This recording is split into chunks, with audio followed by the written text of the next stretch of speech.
Bueno, antes de contestar el tema referido al Perú, tenemos que tener algo bien claro para poder entender, colocarnos en un contexto. La propiedad intelectual, tal vez a diferencia de otras áreas del derecho, no solamente trabaja con legislación peruana, ¿de acuerdo? Entonces tenemos distintos niveles normativos porque la propiedad intelectual tiene vocación internacional. ¿Qué quiero decir con esto? Tenemos que considerar que tenemos una legislación marco, paraguas como queramos verlo, que está manejado por la OMPI, ¿de acuerdo? Entonces aquí te encontramos convenios, tratados, acuerdos, arreglos, etcétera, vinculados a propiedad intelectual. De ahí tenemos también normativa de la Comunidad Andina, entiéndase la CAN, ¿correcto? Que se regula a través de las famosas decisiones. Y de ahí bajamos y tenemos recién la legislación peruana, ¿de acuerdo? Entonces, cualquier tema vinculado a un cambio normativo, entonces tiene que encajar perfectamente. Por el hecho de que estamos adheridos, no podemos desnaturalizar, ¿correcto? No podemos contravenir aquellas normas que estén en estos convenios, tratados marco. Además, que básicamente esta legislación internacional cuenta con una suerte de normas de piso. Entonces, evidentemente, en ese sentido tenemos que adherirnos. Entonces, si la pregunta es específicamente vinculada, que si el Perú necesita cambiar la legislación en materia de propiedad intelectual para poder regular en cierta forma este fenómeno, bueno, no solamente el Perú. El problema es que los convenios internacionales vinculados básicamente con propiedad intelectual, que sería derechos de autor si lo queremos ver ahí, porque también tenemos propiedad industrial. Berna es uno de los convenios más antiguos, ¿correcto? Nosotros estamos adheridos a Berna, ¿de acuerdo? Entonces han habido distintas modificaciones a lo largo del tiempo. Sin embargo, en esas modificaciones, por ejemplo, en la primera, cuando sale en 1886 el convenio de Berna, muchas cosas no fueron definidas, ¿correcto? Dejó en libertad el convenio los países a que definan algunas cosas, como por ejemplo el derecho de autor. O sea, ¿qué cosa es autor? ¿Qué es autor? No está definido. Y de pronto fue porque en ese momento muchos países tampoco consideraron que era necesario definirlo, porque creo que el tema estaba claro. El autor solamente podía ser una persona, entiéndase, un ser humano, ¿de acuerdo? Pero, y lo mismo ha pasado, muchos conceptos no han sido tratados y tras posteriores revisiones del convenio de Berna se han visto algunas divergencias, ¿correcto? Y una de ellas empieza en el 2016 cuando la OMPI, entonces en verdad empieza a darse cuenta de que la tecnología había generado una suerte de información que tenía un carácter que en verdad tenía valor, ¿listo? Pero valor dentro del concepto de creatividad. Entonces ya desde ese momento se empieza a replantear la OMPI como tal. En verdad sí era necesario tener toda una reestructura de lo que es la propiedad intelectual y cuál es la naturaleza en sí de protección de estos derechos, ¿de acuerdo? De ahí han pasado los años y tenemos que en los últimos la OMPI ha manejado este tema a través de una serie de diálogos, ¿correcto? Mesas de diálogos que es abierta a recibir opiniones de todos los países. Entendamos que todos los países, prácticamente por así decirlo, pertenecen a estos convenios, ¿de acuerdo? Entonces, se han abierto canales de diálogo para recibir opiniones, se ha trabajado en base a preguntas muy específicas en relación a lo que es la IA y cómo debería manejarse en cada país y cuáles serían sus repercusiones, lo que significa no solamente abordar la IA como tal, sino también abordar problemas políticos, éticos, entre otros más. ¿Listo? También de datos, de privacidad. Entonces, el tema es bien complejo, ¿de acuerdo? Se necesita sí, pero no se puede hacer solo a nivel Perú, ¿de acuerdo? Entonces, las políticas están trabajando a nivel internacional y de pronto por ahí todos los países intervienen en estos diálogos con sus aportes, ¿correcto? A través de sus respectivas oficinas, evidentemente alrededor del mundo, y de instituciones que velan básicamente por cada uno de estos derechos de propiedad intelectual, que no solamente es derechos de autor, correcto. Tienes dentro de la propiedad industrial también las marcas, patentes y otras figuras en las cuales la intervención de la inteligencia artificial está siendo bastante interesante.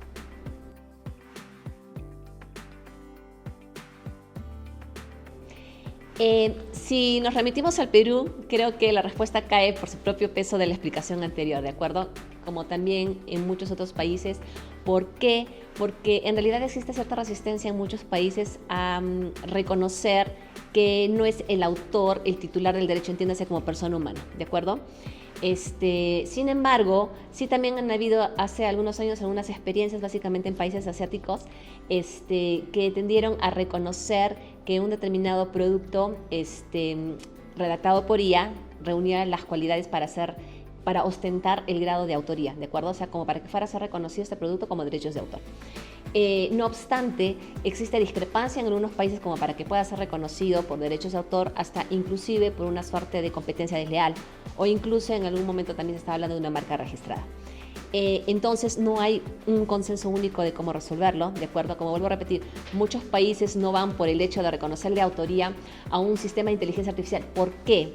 Porque esto no es tan simple como suena, ¿listo? Reconocer la autoría implica reconocer derechos, ¿correcto? Y sabemos que los derechos necesariamente van apegados a las obligaciones, ¿correcto? Pero reconocer derechos implica generar una personalidad jurídica, ¿correcto?, que en verdad pueda ostentar estos derechos. Me explico, o sea, tú no podrías ahorita, objetivamente hablando, para hacer una comparación bastante básica, diríamos que este escritorio no podría tener una personalidad jurídica y reconocérseles derechos, ¿verdad? Porque simplemente la ley no lo ha hecho así.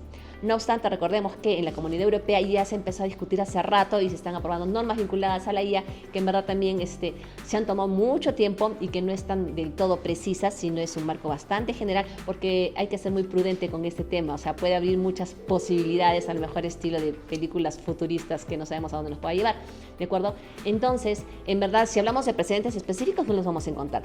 Algunas posibles tentativas, cómo solucionar el tema, sí están abriéndose. De hecho, hasta existen propuestas, ¿correcto? Hace tiempo se lanzó una propuesta por uno de los autores que fue conocida como Word for Hire, que básicamente abordaba el tema de la responsabilidad, ¿correcto?, en relación al trabajo que podía hacer la IA vinculada a la propiedad intelectual. O sea, la responsabilidad. Y la responsabilidad, evidentemente, tendría que ser asumida por el creador, ¿correcto?, por quien lo controlaba, ¿listo?, por el propietario. Y que en una versión de pronto ampliada de esta situación, de este Word for Hire, ya la responsabilidad también sería extensiva a los usuarios, ¿de acuerdo? Entonces, como se dan cuenta, hay muchas propuestas, no hay consenso. Es un tema que tiene todavía para discutir un montón y atreverse a decir en este punto algo, o sea, de pronto podría ser un poco complicado. Pero se está trabajando en eso. Pero también definitivamente hay que reconocer que esto va a seguir avanzando más, ¿no? O sea, no es un tema acabado y hay que ser muy cautelosos en ver cómo se regula, qué se regula y cómo se regula, ¿no? Porque las implicancias podrían ser un poco complicadas.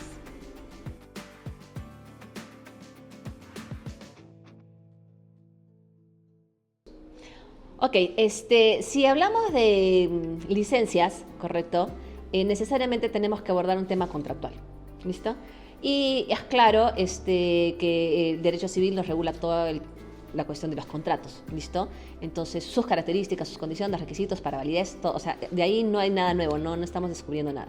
Básicamente, pero es cierto también que muchas veces los creadores o los diseñadores en verdad lo hacen por su cuenta, ¿ok? No reparan en que de pronto tendríamos que respetar algunas cosas existentes y básicamente estoy hablando del tema ético, ¿listo? O sea, ya en algunos foros internacionales donde he tenido la oportunidad de participar, se ha discutido mucho como que suele existir un divorcio entre lo que es el derecho y en verdad los diseñadores, los creadores, correcto, de todos estos sistemas. Entonces ellos crean, porque esa es su labor, ¿listo? Pero en un punto no reparan en el hecho de que algunas cuestiones derivadas de esta creación podrían afectar de una u otra forma o entrar dentro de la esfera jurídica generando alguna afectación, ¿listo? Y evidentemente el aspecto ético que también viene siendo muy discutido en relación al despliegue y a la aplicación de la IA, ¿no? Porque recordemos que, bien que mal, todos estos sistemas son diseñados por personas, ¿de acuerdo? Entonces, y son las personas, bien que mal, que van a generar estos sistemas, por usar un término general, en relación a su propia forma de ser, de ver y de actuar, ¿de acuerdo?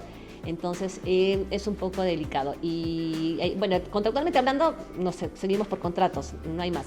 Pero hay implicancias que van más allá de un solo contrato, ¿no?